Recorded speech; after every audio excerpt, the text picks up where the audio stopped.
여러분은 대규모 우주 변동에 대한 영상을 좋아하시나요? 다시 말해, 최소한 지구 혹은 전 우주가 완전히 붕괴되는 그런 영상 말입니다. 여러분, 안녕하세요. 저희 토픽에서는 그런 영상이 있을 수도 있습니다. 우리의 멋진 우주가 다른 우주와 충돌한다면 도대체 무슨 일이 일어날까요? 그리고 애초에 그런 일이 일어날 수 있는지, 혹시 일어날 수 있다면 그런 무시무시한 대변동을 어떻게 헤쳐나가야 할지 함께 생각해 보도록 하겠습니다. 이곳은 토픽입니다. 10분 동안만 손을 멈추고 장엄한 우주의 광경을 즐겨주세요.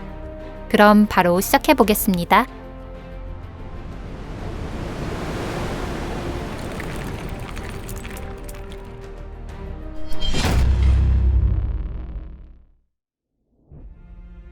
너무 많은 우주. 다른 우주와의 충돌을 상상해 보기 전에 우선 다른 우주가 있는지 없는지를 먼저 생각해 보겠습니다.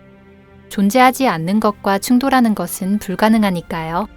우주에는 끝이 없고 원자에서 초은하단에 이르기까지 이 세상에 존재하는 것은 모두 우주의 일부이다. 우리는 분명 학교에서 그렇게 배웠습니다.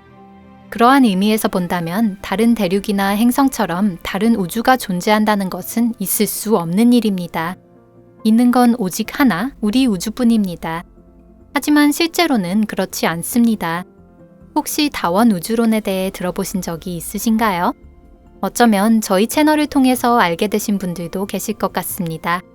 현재 우리에게는 그것을 긍정하거나 부정할 방법이 전혀 없으며 많은 연구자는 이 설을 인정하지 않고 있습니다. 하지만 그런 연구자를 지지하지 않는 전문가도 있습니다. 대표적인 예로 다원 우주론을 강하게 지지한 사람 중에서는 스티븐 호킹, 강하게 부정한 사람 중에서는 잡종 끈이론의 재창자 데이비드 그로스가 있습니다.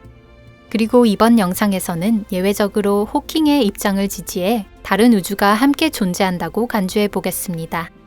다원 우주론이 물리학자에게 필요한 이유는 무엇일까요? 물론 연구 자료가 부족해서 그런 것은 아닙니다.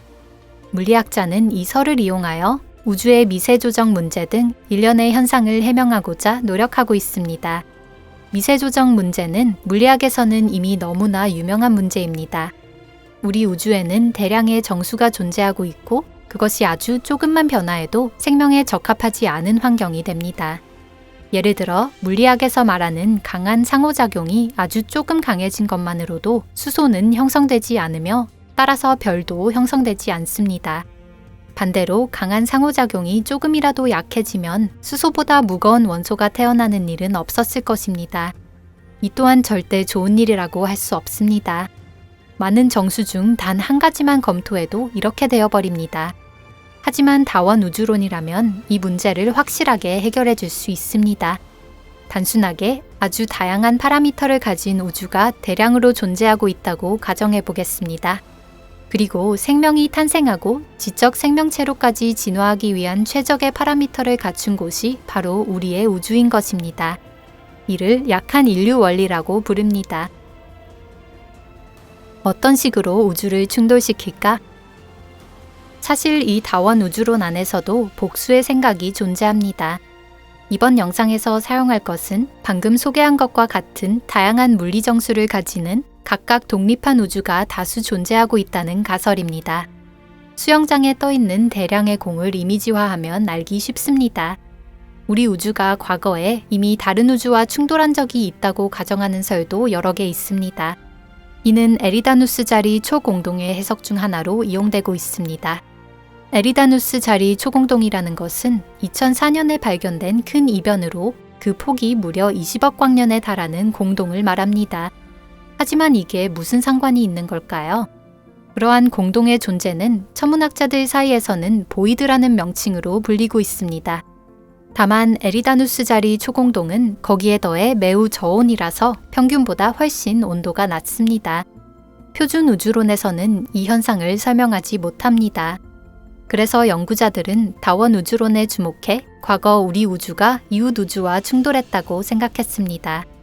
우주와 우주 사이에 양자 꼬임이 일어났거나 혹은 더 심플하게는 우리 우주의 입자가 근처의 우주로 떠나버리면서 초공동이 출현했다는 것입니다.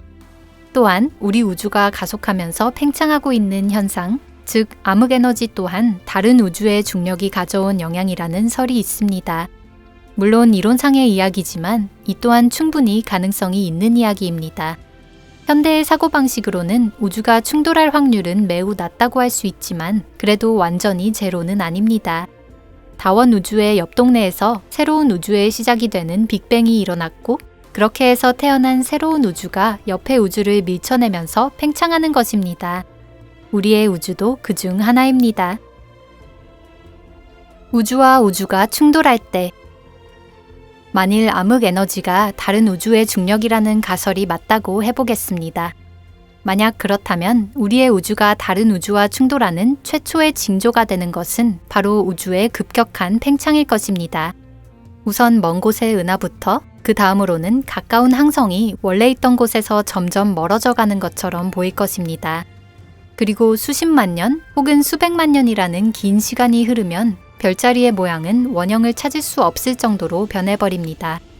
이 팽창 에너지가 우리 은하를 연결하고 있던 중력의 힘을 뛰어넘는 순간 우리 은하는 완전히 산산조각나게 되는 것입니다. 팽창 속도가 빛의 속도를 넘어서면 독특한 미니어처판 빅립이 일어납니다. 먼저 하늘에서 우리 은하수가 사라진 뒤 점차 다른 항성들도 사라집니다. 최종적으로는 밤하늘을 올려다보면 깜깜한 심연에 그저 밝은 점이 몇 개 떠있게 될 것입니다. 그것이 바로 항성입니다. 만약 충격이 태양계가 아닌 그 옆을 직격했다면 여기서 끝입니다. 하지만 이보다 운이 더 나쁘면 그때부터 진짜 악몽이 시작됩니다. 우리는 다른 우주를 볼 수 없습니다. 다른 우주는 우리가 봤을 때 사건의 지평선 너머에 있기 때문입니다. 우리가 볼 수 있는 것은 빛의 속도로 다가오는 거대한 검은 벽뿐입니다. 마치 바람에 감긴 모래알처럼 거대한 중력이 행성을 흩뿌립니다. 지구는 더 이상 태양 주위를 돌 수 없습니다. 옆 동네 우주의 인력이 더 강하기 때문입니다. 그리고 마침내 시야가 보이지 않는 새까만 벽이 우리를 덮칩니다. 그럼 우리는 어떻게 될까요? 이는 다른 우주가 구체적으로 어떤 물리상수를 가지고 있는지에 달려 있습니다. 하지만 분명 높은 확률로 살아남지 못할 겁니다. 그럼 우리가 마지막으로 볼 수 있는 광경은 대체 어떤 모습일까요? 지금까지 우리는 강한 상호작용을 하는 우주와의 충돌 사례를 살펴봤습니다. 만약 다른 우주의 상호작용이 지금보다 약하다면 수소보다 무거운 원소는 붕괴하기 시작할 것입니다. 이때 지구는 열 핵폭발에 필적하는 에너지를 방출하며 타오르고 머지않아 밝게 빛나는 불덩어리가 될 것입니다. 지구가 흩어져 버리면 그 자리에는 수소구름만 남게 됩니다. 또한 다른 우주의 중력 정수가 지금보다 훨씬 작다면 지구가 가진 질량으로는 더 이상 형체를 유지할 수 없게 됩니다. 이 경우 지구의 대기는 우주로 날아가고 그 후 바다가 끓으면서 증발합니다. 남은 것은 살균이 끝난 메마른 구체가 천천히 산산조각 나기를 기다리는 것뿐입니다. 즉, 열핵 반응에 불에 타거나 질식하거나 원자까지 분해되거나 우리가 망할 수 있는 방법은 수도 없이 많다는 뜻입니다. 이 우주에 우리의 흔적은 아무것도 남지 않습니다. 일찍이 우리가 존재했던 자리에 남는 것은 새로운 에리나두스 자리 초공동뿐입니다. 다른 우주에도 대개 비슷한 일이 일어날 것입니다. 여러분, 많이 놀라셨나요? 잠시 심호흡을 하고 진정하세요. 당연한 말이지만 이런 시나리오가 일어날 확률은 너무나도 낮습니다. 그렇지 않다면 과거에 이런 충돌이 일어났다는 증거가 더 많이 관측되었을 것입니다. 하지만 이런 사이언스 호러 이야기는 언제나 사람들의 호기심을 자극하는 것 같습니다. 오늘 영상은 여기까지입니다. 끝까지 시청해주셔서 감사합니다. 영상이 마음에 드셨다면 좋겠습니다. 마음에 드셨다면 SNS 공유와 좋아요 버튼도 꼭 눌러주세요. 그리고 여러분들의 감상평도 댓글로 많이 남겨주세요. 그럼 다음 영상에서 뵙겠습니다. 안녕히 계세요.